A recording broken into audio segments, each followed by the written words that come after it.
magmahal ng may puso at talino upang successful ang relasyon.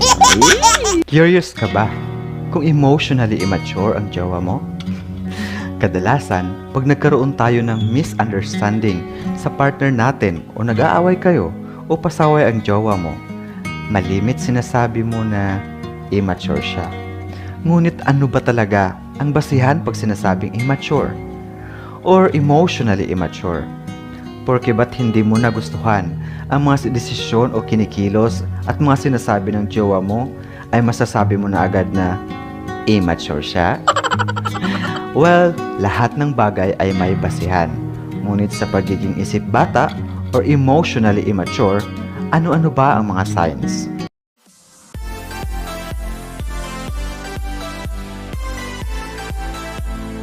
Paano malalaman kung emotionally immature ang karelasyon mo? Ano-ano ba ang mga karanasan mo sa partner mo? Maituturing mo ba na isa siyang emotionally immature or isip bata? Maraming palatandaan kasi na immature ang isang tao. Merong madaling mapansin o nakikita, pero meron namang tipong mapapaisip ka pa ng malalim kung anong klaseng pag-uugali ba itong taglay ng partner mo bago ka pa makapag-conclude na isa siyang immature. Pansinin natin ang mga sumusunod.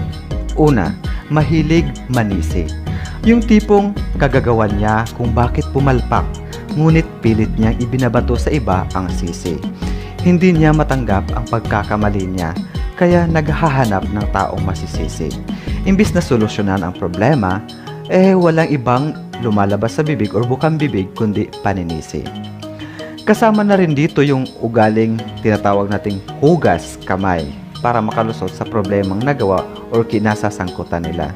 O yung tipong mga taong walang paninindigan, walang bayag dahil hindi kayang panindigan kung ano yung mga sinasabi nila. Isa din to sa palatandaan.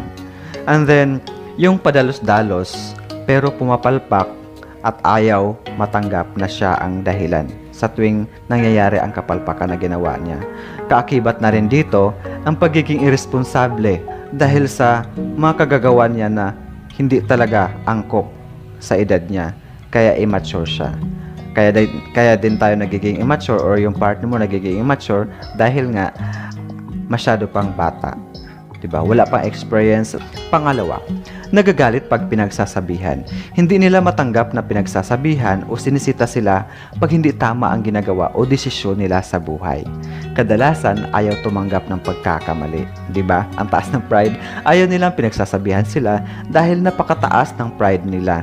Naaabot sa punto na feeling nila minamaliit ang kakayanan nila pag may suggestion ka para sa ikabubuti, 'di ba?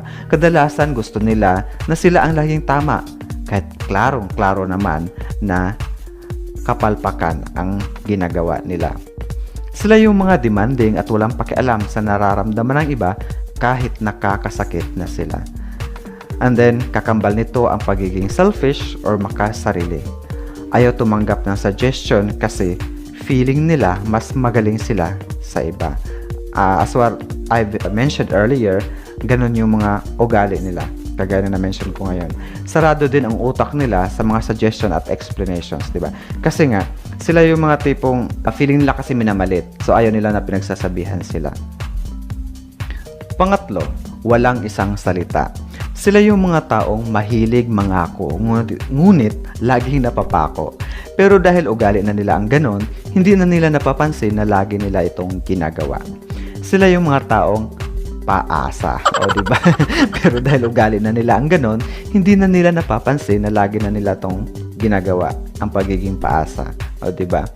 Tapos, mapanakit ng damdamin dahil manhid sa nararamdaman ng iba o wala lang talaga pakialam sa nararamdaman mo or ng iba or sa mga karelasyon nila. Kasi nga, makasarili, diba? Sila yung mga taong hindi nila binavalue yung nararamdaman ng iba, diba? Hindi nila isinasa puso kung ano yung mga binibitiwan nilang salita, yung pangako nila sa'yo, para sa'yo, sobrang bigat na, umaasa ka. Agoy, Ginoo, yun pala, sa kanila, basta lang binitiwan yun na hindi naman pala nakatanim sa puso at isip nila.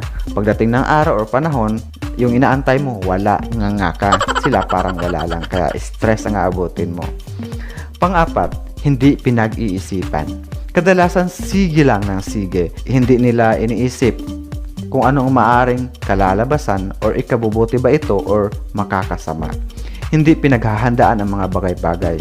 Yung tipong tao na paborito ang salitang bahala na, ganun yon. Hindi niya tinitimbang ang mga bagay-bagay bago magdesisyon at higit sa lahat, walang konkretong solusyon para sa mga bagay-bagay or problema. Kadalasan pa nga, sila yung taong mareklamo pero wala namang ginagawa. Panglima, selfish or makasarili.